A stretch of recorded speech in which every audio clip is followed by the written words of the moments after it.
Note of dissent বাদে জুলাই সনদের প্রতিটি অক্ষর বিএনপি বাস্তবায়ন করবে, এমন নিশ্চয়তা দিলেন স্বরাষ্ট্রমন্ত্রী সালাহ উদ্দিন আহমদ। তিনি আরও বলেন, গঠন করা হবে রিকনসিলিয়েশন কমিশন, কারণ লাখ লাখ মামলা নিয়ে দেশে শান্তি প্রতিষ্ঠা করা যাবে না। বুধবার বিকালে রাজধানীর চীন মৈত্রী সম্মেলন কেন্দ্রে এক আলোচনা সভায় এসব কথা বলেন মন্ত্রী। মানবাধিকার নিয়ে নতুন সরকারের কাছে প্রত্যাশা, এ নিয়ে আলোচনা সভার আয়োজন করে বেসরকারি সংস্থা reform watch. Optical brightener, colour guard এবং ডার্টলক সমৃদ্ধ অ্যাডভান্স ফর্মুলায় এলো নতুন রে ডিটারজেন্ট পাউডার। অংশ নেয় স্বরাষ্ট্রমন্ত্রী, রাজনীতিবিদ, আইনজীবী ও বিশিষ্টজনেরা। স্বরাষ্ট্রমন্ত্রী আশ্বাস দেন, নোট অব ডিসেন্ট ছাড়া জুলাই সনদের প্রতিটি বিষয় নিশ্চিত করবে বিএনপি। নির্বাচনী ইশতেহার অনুযায়ী কাজ করবে সরকার।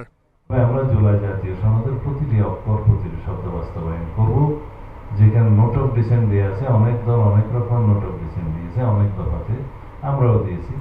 সেখানে বলা আছে, যদি নির্বাচনী ম্যানিফেস্টোতে উল্লেখ করব জনগণের ম্যান্ডেট প্রাপ্ত হয়, সেই সমস্ত দলসমূহ সেটা বাস্তবায়ন করতে পারবে। তিনি আরও জানান, বিএনপির 31 দফার মধ্যেই আছে রিকনসিলিয়েশন কমিশন। এর মাধ্যমে লক্ষ লক্ষ মামলার সুরাহা করা হবে। লক্ষ লক্ষ মামলাবাজির মধ্য দিয়ে দেশে কোনো শান্তি স্থাপন করা যাবে না। সুতরাং এই কমিশনটা আমাদের কিন্তু 31 দফার মধ্যেই আছে, এমন না যে এটা আমরা 5 আগস্টের পরে নিয়েছি। অনুষ্ঠানে সংসদ সদস্য রুমিন ফারহানা বলেন, অন্তর্বর্তী সরকার 133টি অধ্যাদেশ জারি করেছে, সবগুলো আইন প্রণয়নের প্রয়োজন নেই।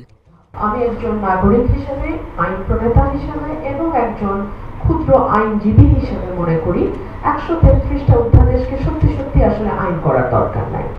সংসদের প্রথম অধিবেশনেই উত্থাপন করা হবে সবগুলো অধ্যাদেশ। Sajjad Hossain, independent news, Dhaka.